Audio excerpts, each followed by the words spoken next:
We are back, New York City baseball. I'm Ralph Tyko with the Comfortably Zoned Radio Network. The co-hosts are Marty Rose and Robert Deininger. Marty is still unaccounted for. He's in the midst of the Irma flooding in Jacksonville, and got word earlier in the day that he was okay, and it continues to flood in Jacksonville. So he's unable to call in. Robert Deininger is here. He's from New Jersey, where it's flooding even less. Am I correct? You are. All right, good. We got you here. All the best to Marty and Peg, and they're going to be fine, I'm sure. And Marty will be back next week. In his absence, let's talk all Yankees tonight. They're the ones in it. Let's put it that way, and they still are. Yeah. And I think the most notable happening in the past week or so is the reemergence of Aaron Judge as a middle of the lineup slugger who produces. His last 6 games, he's batting over 300 with 3 home runs and 5 RBIs, along with 8 walks. Girardi's got him batting in the second spot tonight. I prefer if he kept him down in the lineup, but we'll see. But yeah, it's nice to have him swinging a hot bat. Without that that recent streak, he was really going downhill in a hurry. Yeah. He's batting 191 since the All-Star break, and if he's going to pick it up, this is the perfect time to do it. Right. Now, all things considered, he's gotten a lot of bad press because of the slumping. If you look at the overall effort for the year, he's got like 41 home runs. Yeah, 41 home runs, 90 RBIs. He's got 107 walks, which is a record. For rookies, especially. Yeah, for rookies, yeah. Yeah, pretty cool. You know, and pretty cool. How did he Sanchez handle the adversity? Was he wasn't pointing fingers. Oh, no. The way I saw it, from your standpoint, how did he handle it? The way I saw it, he was a gentleman. You wouldn't know he was 23 years old. You would think. No. I mean, he is a humble kid, and he's very nice and polite. He likes to praise other people instead of himself. He doesn't like it. You know, I've been very impressed with how he carries himself. Yeah. Catch us up to his background a little bit. How did the Yankees draft him? What was his minor league experience like? I know that it took him a long time to start laying off some bad pitches and be selective and not strike out as much. Yeah, he's had problems striking out all through his minor leagues experience. Trying to see where he got drafted. He was drafted by the Yankees in the first round of the 2013 MLB draft. Okay, and moved up fairly quickly. Yeah. 3.5 years, even by today's standards of up or out, really is impressive, and it's nice. He produced very well in the minors. He just always had a high strikeout rate. Right. Who else is stepping it up these days for the Yankees? Believe it or not, Jacoby Ellsbury. he's got, I think, I was going to say, my God, what an emergence. He's got to be 36 years old. Today's his birthday. I think he turned 34. Oh, okay. Well, maybe we'll get a few more good years out of him. Hopefully, yeah. Just came to life. Girardi's situation, how do you feel about him returning next year? I think they re-sign him. I do. Okay. They would have to have a complete collapse for them to to not re-sign him, but I see him coming back next year. How many years? I don't know though. Let's, if you would, go over the Yankee pitching staff. There have been some ups and downs, some surprises. I think Sabathia's has to be the biggest surprise. He's gotten the most we could have hoped for. Oh, absolutely. Out of him, am I correct? Yeah, 11-5 on the year, ERA under 4. He's surpassed my expectations for the season. Absolutely. Is Tanaka ever going to be the Tanaka that his start? I don't know. I thought he had I thought everything was coming around, turning around, and then his last start was just, 4 innings, 7 runs. I don't know what to make of it. Yeah, I don't know what to make of it. Yeah. We're talking down the stretch, too. Yeah. And if you have that 1-game wild card, who do you start, Tanaka or Severino? I'd go with Severino. Okay. Robert, I want to do something that is a little unusual. I want you to analyze not the Yankees for a moment, but the Yankees' competition for the wild card spots. Got to start with Boston.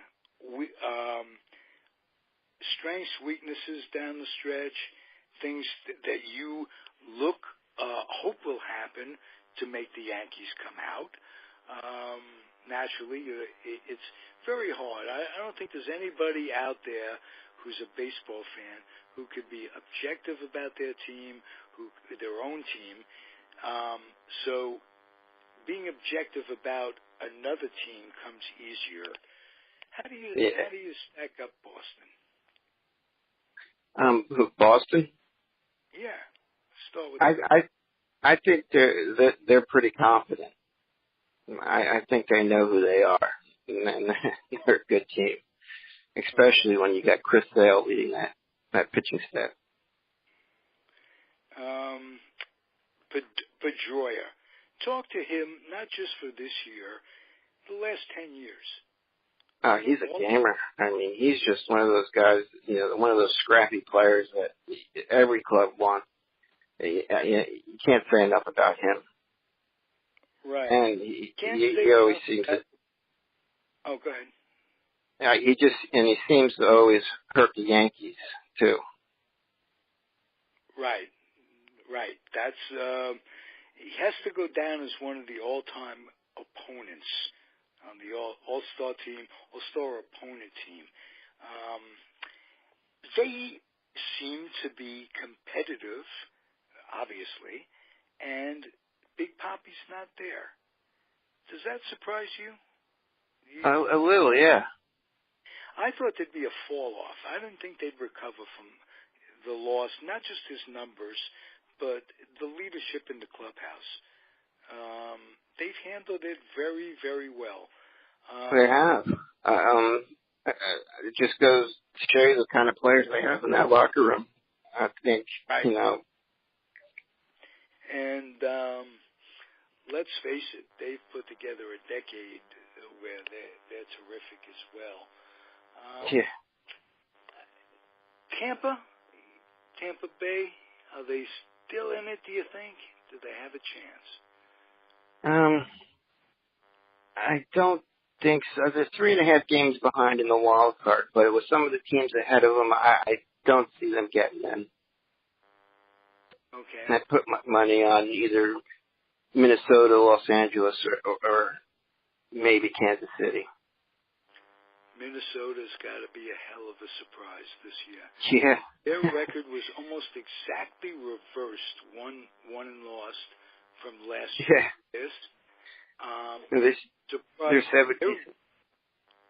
They're 74 and 69 on the year.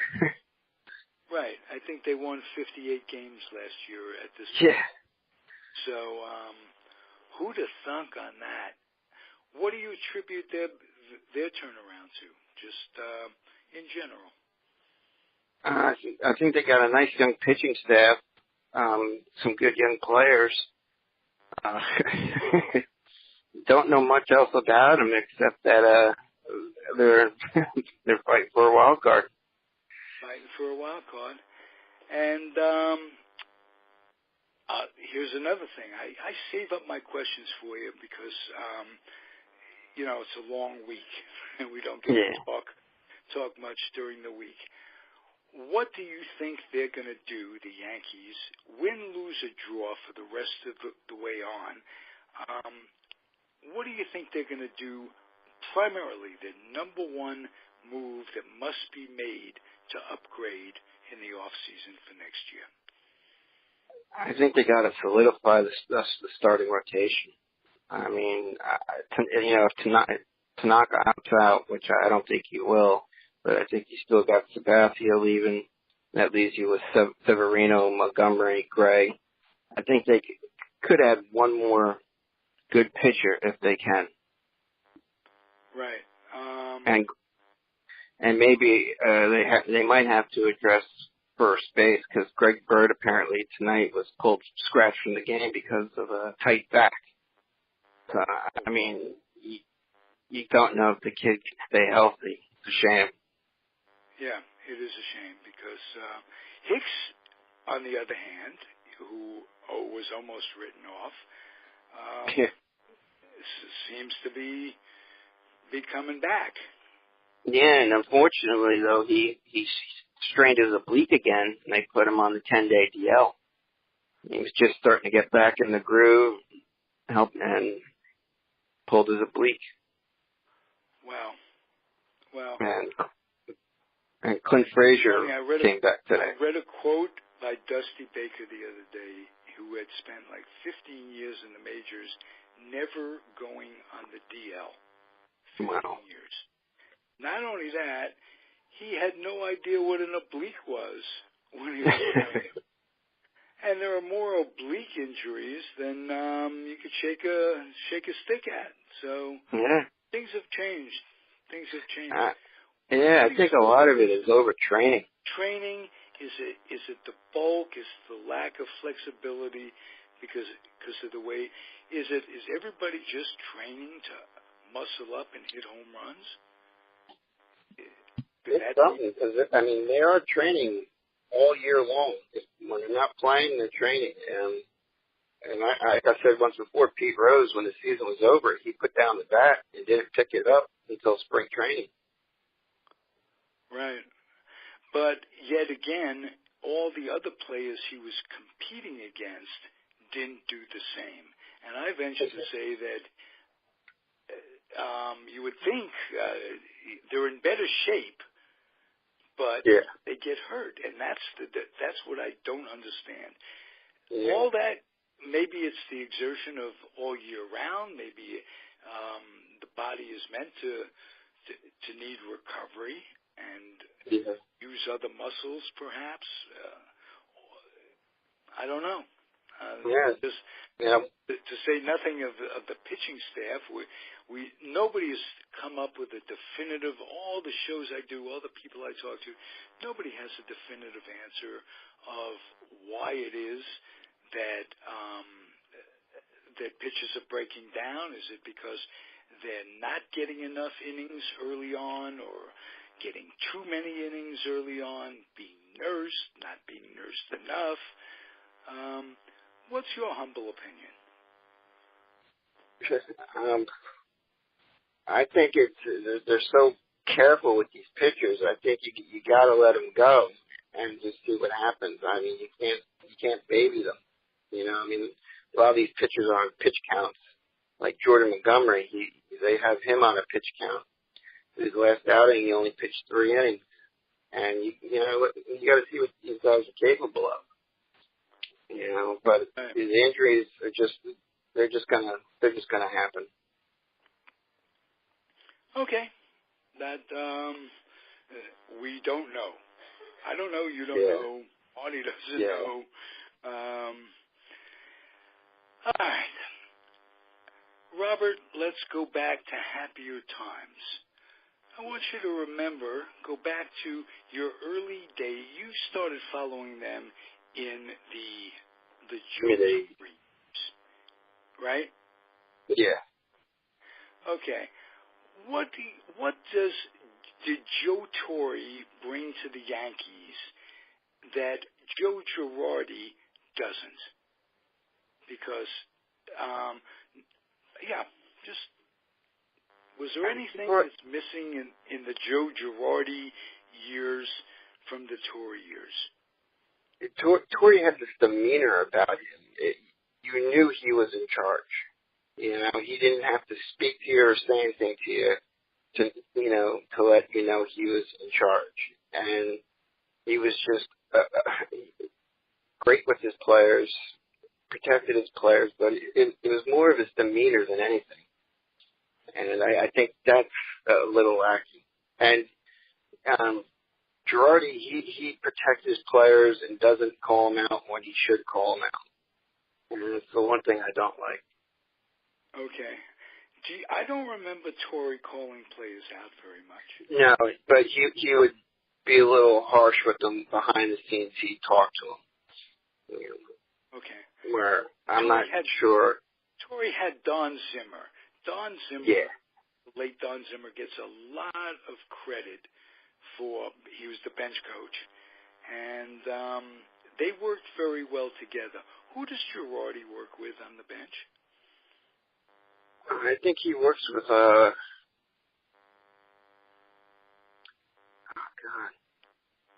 Rob Long's a hitting coach and Tony Penny is a first base coach, but I'm not sure who he works with. Okay. It's escaping my mind right now. I'm wondering if he has a good rapport with his bench coach, and I think it's Rob Thomas. He's being helped. I don't. Some managers work well with others. Let's put it that way. And you don't see him really talking that much in the dugout with any other coaches. Right. Not that often.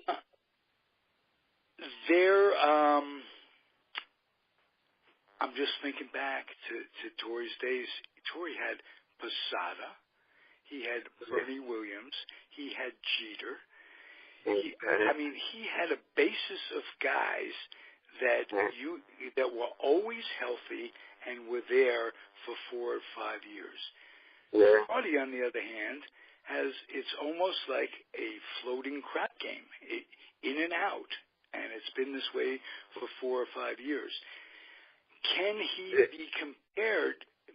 I mean, he's just not given Cashman gave Torre so much more, it seems. Has Cashman gotten a lot of heat or any heat for all of this, the way things have evolved over the years? Not that much. Okay. Surprisingly. Nobody talks about his job being in jeopardy at all. No, it almost feels like he has a lifetime position with the Yankees. Okay. Really. Yeah, we're getting the same vibe on that. He doesn't seem to be pressured into it like Girardi's under the gun. Contract up. But Cashman, general manager, not pressured as much. No. I wonder, that's... And with these young kids coming up and establishing themselves, that's why I kind of think that Girardi will be back next year. To keep working with these kids. He looks more animated on the bench. He seems to be enjoying it more. I don't know if that's experience or just he reached a point in life where he knows he's doing a good job, but he just used to be so real serious and never would lighten up, and he lightens up. He seems to have a better communication with his players in the last year or so. So I think I have the same idea in my head. Chances are he will be back. They've got these kids coming up. He's worked with them for years, seen them in spring training, this, that, and the other thing. And when you make a change, it's not just the manager. It's the pitching coach. It's the hitting coach. Yeah. Generally, that they bring in new. and I don't think they're ready for that. I don't. No, neither do I. No, Yeah. I agree. And the other night, when they were leaving Texas, Todd Frazier came on the plane, and everyone was wearing a blanket with his name on it and pillows with his name on it. CC Sabathia spent a couple $1,000 to supply everyone with blankets and pillows with Todd Frazier's name on it. And they had a good old laugh so the team's very close, and they have a good clubhouse. Nice. If you had to make a prediction, would you say they had enough to make a good run at it? Or is their pitching just too much of a question mark? I think it's too much of a question mark. I think they could make a little noise, if they get hot, but right. I think their pitching isn't good enough to get them all the way there. Okay. At least they're starting. Instead, you've got to be happy with Chapman's emergence in the last week or so. Seems to be coming back to the closer that they richly deserve, because what that means is that it improves their bullpen all the way down. Oh, yeah. So could that be enough to take the pressure off the starters? I'm just looking for a positive thing to go down the stretch. There's only 18, 19 more games. This is very close to the end. They're all going to count. The Yankees got a 3.5 game lead in the wild card, and they're 3.5 games back to Boston for first place. So, they hold their destiny in their hands. They're going to get in one way or another as long as they keep winning. Do you have any memories of the Yankee-Boston rivalry, early on memories that come to mind that helped shape your Yankee fandom? As a kid, I remember loving watching the Boston Yankees play because of Wade Boggs and Don Mattingly. But the one memory that sticks out of my mind is the one with A-Rod, where Veritek tried to pick him up and couldn't do it. Right. They got to that brawl. But I always A-Rod trying to knock the ball. Is that the one where he was trying to knock the ball out of his hands in the playoffs or the World Series? The playoffs. Nah, I think this was a different game, but I remember that one too. I don't know what he was thinking trying that one. Yeah, that intensified the rivalry right there. Yeah. Instant picture of what the rivalry was about. You mentioned Wade Boggs. And Wade Boggs is one of those guys who came over from Boston and became a Yankee. And there were a number of those. And Ian Kahanowitz, I can't think of the name of the book or the author. I posted it. I posted an interview he did with. He wrote a book on players who did come over from Boston. The first being Babe Ruth. And so it always amazed me how a player, who was the kid, the outfielder that played with the A's a lot? Johnny Damon. Johnny Damon, a Red Sox and a Yankee as well. Yeah. Those guys, how any player can change allegiance reminds me of when I was a kid.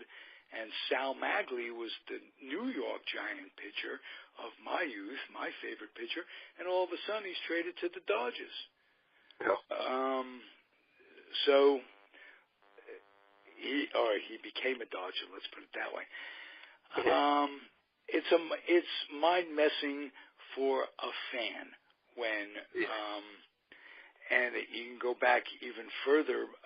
Things being mind-messing for old baseball fans like myself. Leo DeRocher was the manager of the Brooklyn Dodgers and became the manager of the New York Giants, the hated rivalry that could only be compared, the Giant-Dodger rivalry can only be compared to the Red Sox-Yankee rivalry, or maybe the Yankee rivalry can be compared to them. It's what makes baseball great, and so down the stretch, did the Yankees play the Red Sox down the stretch, and if so, how many games? They don't face them anymore during the regular season. If they meet again, it'll be in the playoffs. Okay. Yeah. And Gary, I meant to bring Gary Sanchez before. He is batting .280 with 30 home runs and 83 RBIs while missing a month. And all these, everyone was on him about not having a great start and this and that, and he's turned out to have a very productive season. Headley's had a productive season. Didi has been terrific. Oh, Didi has done fantastic. He was 4 for 4 yesterday. Because he's not playing shortstop, he's become very underrated. Second basemen tend to be that way. He's batting .295 with 21 home runs and 72 RBIs, and scored over 60 runs. Right. It's going to be a good 2 or 3 weeks down the stretch. Yeah. And for your sake, I'm not so much a Yankee fan. You know that. I'm a Met fan. Marty's a fan. We follow the Yankees. I came to the conclusion long ago that if I'm going to root for a team in the American League, why root against New York? Right? Why not root for the Yankees? I grew up worshiping them,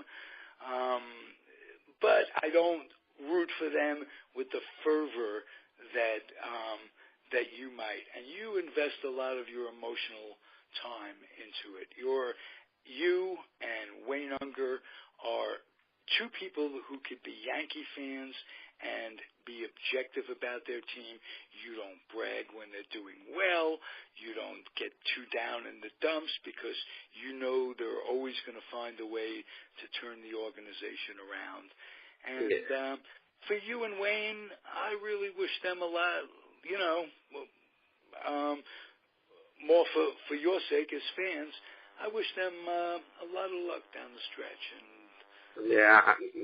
my biggest wish is that they overtake Boston.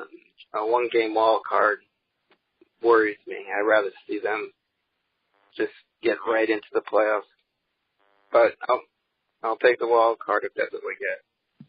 If that's what we get, we'll take it. And even the second wild card, it's funny how Miami comes to mind. These one-and-out games, or one-and-in games, you can make some headway. It becomes a crapshoot. Yeah, I mean, anything can happen in one game. Absolutely. So let's hope for the best. And I'm really thinking about Marty and Peg in Jacksonville right now. The rain is coming down like a mother. And I'm thinking about the whole country. This has been one disaster after another. Yeah. The floods in Texas. They're running out of FEMA money. We have wars to fight. Are you going to putting money into domestic stuff is so unlike us as a country. I joke, but we're in crisis mode. This is going to cost a fortune. This is going to cost a fortune. Wow. All right, ladies and gentlemen, boys and girls, thank you for tuning in. Thank you, Robert, for your stellar analyzation of what's going on. This is terrific. Thank you. Really enjoy your company on the air, and we'll be back next week. Mert, we're thinking about you big time. We'll talk soon. Thank you, everybody. Best wishes. If you're in Florida, if you're in Texas, can't send thoughts and prayers. Too expensive these days. But we are going to send good wishes. Thanks, everybody. Thanks, Robert. We'll see you next week. Okay, good night. Adios.